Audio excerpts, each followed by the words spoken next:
World News Today, brought to you by the Admiral Corporation, makers of Admiral Radio, America's smart set. By shortwave broadcast direct from important overseas stations, as well as leading news centers of our own country, CBS correspondents are waiting to bring you a complete report from the world's political and battlefronts. But first, here's Doug Edwards. The Russians have reached Romania. Marshal Stalin announced a few minutes ago that Soviet troops have reached the Prut River frontier of Romania on a front of almost 53 miles long. They've captured the Bessarabian rail junction of Belzi. Large forces of American bombers were out again today, pounding Europe into shape for invasion. In the Pacific, our planes have raided Rabaul again without meeting Jap resistance, and in India, heavy fighting is reported on the Manipur plain, with the Japanese only 34 miles from Ipoh. And now for our first report direct from overseas and news of the fighting in Italy, Admiral takes you to Naples. Eric Severide reporting. The situation on all three Italian fronts, Cassino, Anzio, and Vesuvius, is quite static tonight. Nothing happened at Cassino save artillery fire. At the beachhead, a British destroyer shelled German positions, and Mount Vesuvius seems to be subsiding a bit after taking 26 human lives. You have heard about the daring assault of Monastery Hill at Cassino by a small number of Allied troops who found themselves pinned down there by German fire. Their communication with the rear were almost entirely cut off. First, we tried to send in runners on foot carrying packs. They didn't all come back. Then headquarters turned to the Air Force. One of the flyers of the 86th Fighter Bomber Group who came to the rescue is here now to explain a bit how this novel operation was carried out. He is Lieutenant Ed Lucas of Greensboro, North Carolina. Well, we fly A-36 Invaders. I've been out dropping bombs and strafing on nearly 50 missions over here. But this was the first time I'd ever tried dropping packages by parachute. It's a lot different and it's pretty tricky. Well, just what's the process? The first part is simple coming up to Cassino. There's seldom any opposition over that stretch. Then we swung in on Cassino. We went in 2 planes at a time. Carried the bales under the wing, one on each side. You just pull the bomb release and the parachutes open on a static line. Well, how high are you? I think I was usually around 100 feet above the ground. As a matter of fact, we were below the German gun positions on top of the hill. We had to come in at relatively slow speed, or we'd never hit the proper spot. And could you actually see those maroon men on the hillsides? I just got a glimpse of them once. 2 men were running bent over, going for a chute bundle on the ground nearby. They were keeping low to stay out of the line of German fire. Must have been in a shallow ditch. Mostly, however, the place looked like it's all dirt and rock. I don't see how they find any cover at all. And did you yourself catch much fire from the Germans? Just small arms fire and a few bursts of ack-ack, which bumped my plane a bit. As a matter of fact, I was much more scared of hitting the hill. We had to fly in through the pole from our own infantry smoke pot barrage on the ground. And did the men get all the supplies you dropped? I think most of it, certainly. We flew 183 sorties in all and delivered 324 packages of food and water, shells, grenades, and landmines and small ammunition. There were some Indian troops there who eat a lot of fish and rice, and they got that from us, too. Well, it was a dangerous and a useful piece of work. Well, you know, we didn't consider it so dangerous. In fact, it seemed so easy that we passed the job around, so as many pilots as possible could chalk up a mission to their credit. We return you now to CBS in New York. More news in just a moment, but first here's Warren Sweeney with a word from Admiral Corporation. How would you like to own a home freezer that will keep you supplied all winter long with fresh vegetables from your victory garden? Or an electric range that will automatically make the coffee while you take your morning shower? Or an electric refrigerator with equally new and exciting features? These are not idle dreams, but predictions of good things to come from Admiral. Since Pearl Harbor, yes, and even before, Admiral has cooperated aggressively with the war production program. To meet the ever-increasing demands for electronic equipment, manufacturing facilities have grown with Jack and the Beanstalk rapidity, and production has kept pace. For example, In 1943, output of war material topped Admiral's biggest peacetime year by 90%, and output this year will be twice that of 1943. When Admiral's wartime obligations have been fulfilled, this tremendously increased ability to produce will present both a challenge and an opportunity. A challenge to provide jobs for our homecoming men, an opportunity to realize long-cherished plans and ambitions. When that time comes, Admiral will proudly present a line of major household appliances, designed, developed, and engineered by men with years of know-how. There will be an Admiral electric refrigerator, an Admiral home freezer, an Admiral electric range, each with new and exciting features for more enjoyable living, each a worthy companion to the radio that has become America's smart set. Now, here once again is Doug Edwards. For news of the home front, Admiral Radio takes you to CBS Washington. Don Pryor reporting. Congress has only 4 more days to go before the Easter recess. In that time, it's just possible that final action will be taken on the GI Bill of Rights, providing all sorts of benefits for war veterans. But most of the big controversial issues will wait until the legislators come back on April 12th. These include extension of the Stabilization Act and related questions of subsidies and the Little Steel wage formula, the labor draft question, and possibly another effort to outlaw poll taxes. There's likely to be a little political flavor in all this. In fact, a good many congressmen and senators are up for re-election and have already left their legislative duties and gone home to mend their political fences. And political observers here, by the way, are watching next Tuesday's election in Oklahoma with more than usual interest. It may show which way the political wind is blowing along the border states. It's a special election to pick a congressman in the 2nd Oklahoma district. But even more important, probably, although the outcome is not so doubtful, will be New York State's presidential primaries also next Tuesday. Governor Dewey still gives the impression that he isn't a candidate, but his backers are confident that they will pick up at least 90% of New York's delegates to the Republican convention in Chicago. I return you to Admiral Radio in New York. American bombers were over France again today. For this news and an interview with a Flying Fortress crew chief from Liberty, Kentucky, Admiral takes you to CBS London, Larry LeSueur reporting.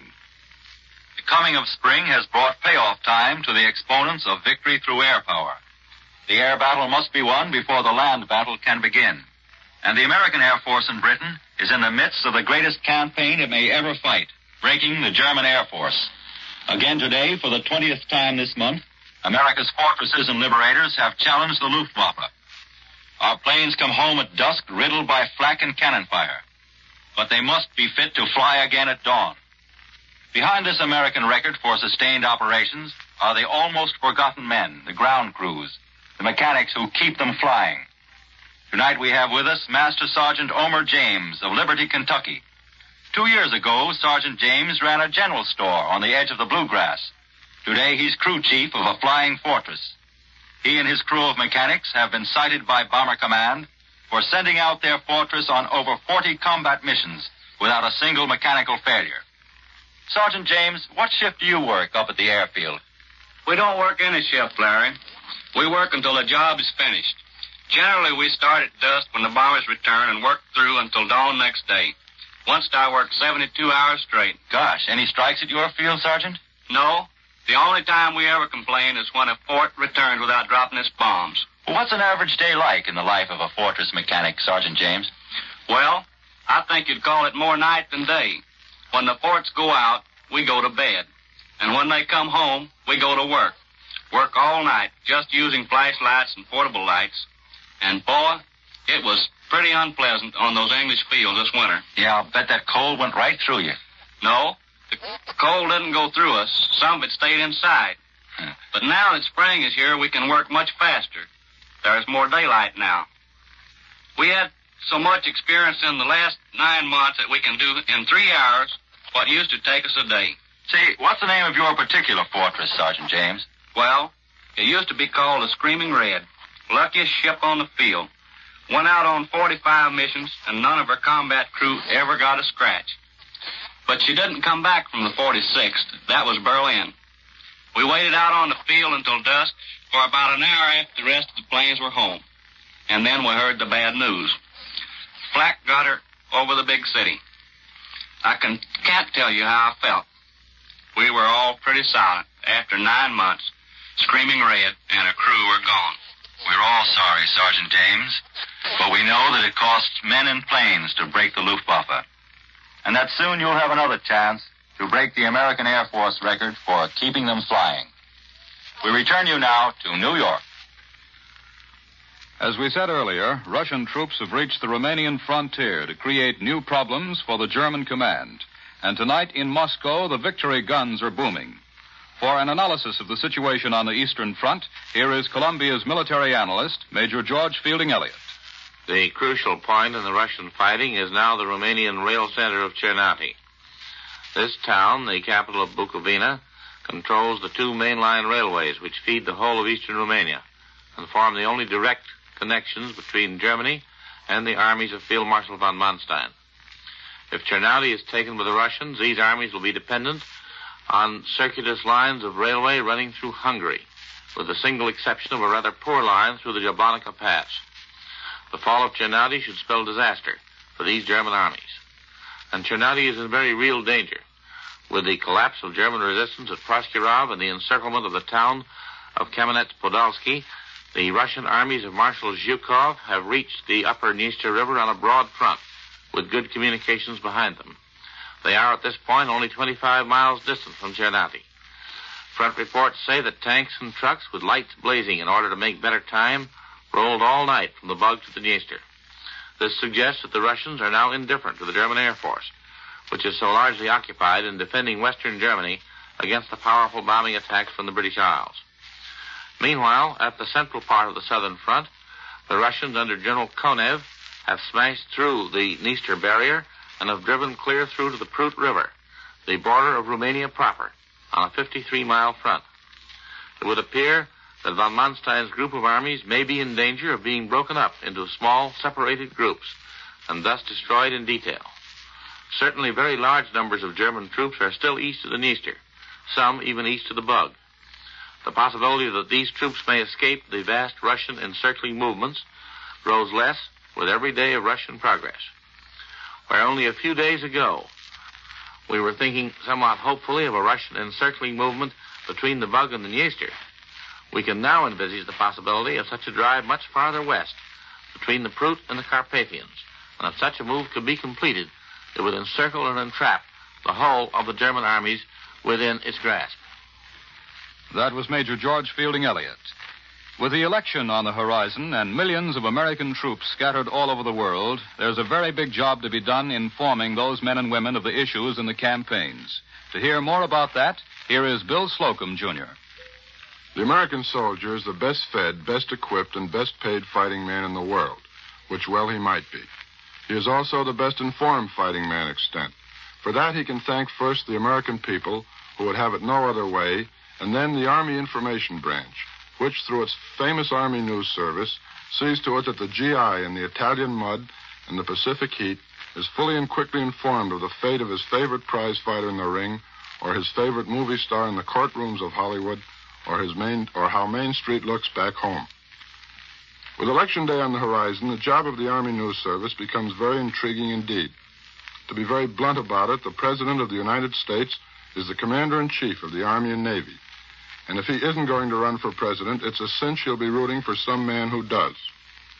I've asked Colonel Franklin S. Forsberg, officer in charge of the Army News Service, the famous Army newspaper Yank, and other troop information activities working from New York, to talk with us today about how the Army will handle campaign claims and facts. Not that they are necessarily related.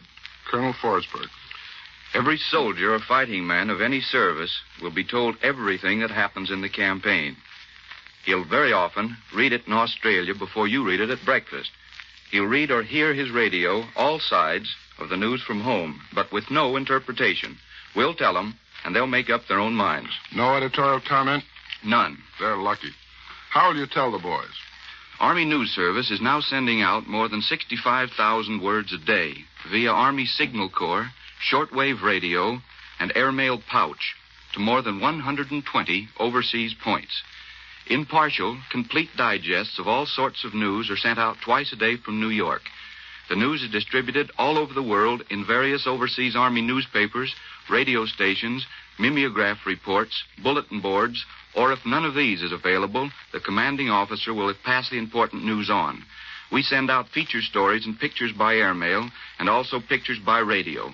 ANS is a complete GI news agency. Do you tell the boys everything? We do. How about the Patton incident? Army News sent out a complete story on that from the time it broke in American papers. That goes for strikes, the soldier vote legislation, and such. We tell them what happened, who did what, and who said what. The individual private or general does his own interpretation. Where do you get your news? From the regular civilian news services and papers. We have it condensed by soldiers. Every ANS man is a soldier. They have all been newspaper men in civilian life. And when we picked the best we could from 30,000 reporters in the armed services. They're good reporters, and good reporters are impartial. And to make sure they are, we have other good editors check the work thoroughly. Everybody works under this order. Don't take sides. Send the troop all the news. Thank you, Colonel Forsberg. This isn't objective reporting on my side, I'll admit. But I've read a lot of Army News Service stories, and I could find no more bias in them than I could in a bank statement. And now, back to Doug Edwards. For news from the Pacific War Zone and an interview with a WAC corporal from Stamford, Connecticut, Admiral takes you after a few seconds' pause to CBS Pearl Harbor. Webley Edwards reporting.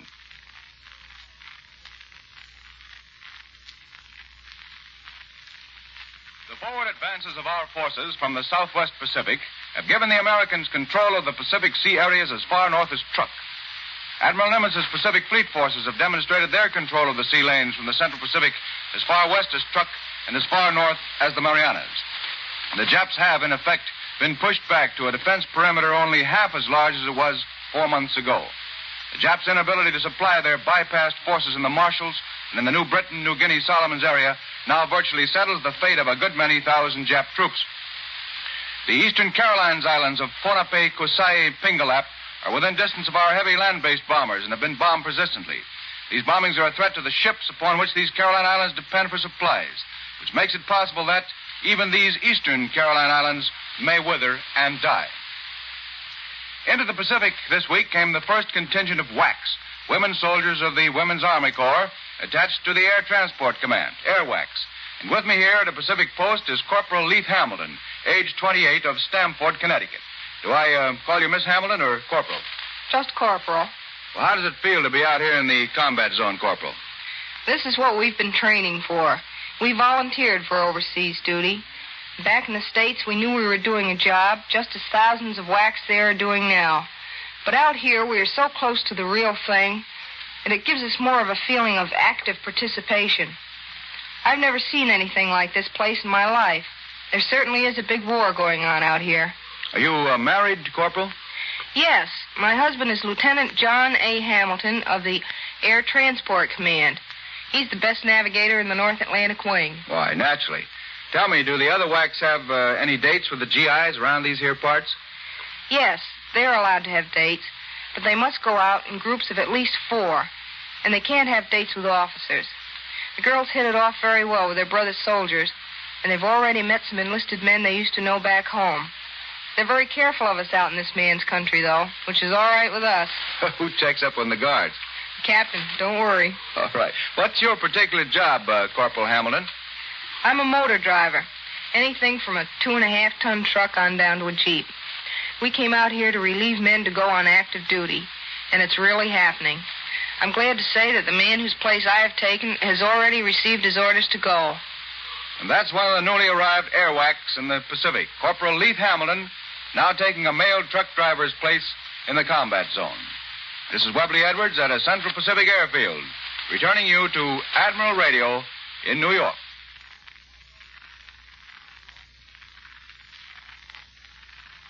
And now for an interview with a Navy lieutenant from Miami who participated in some of our biggest attacks in the Pacific.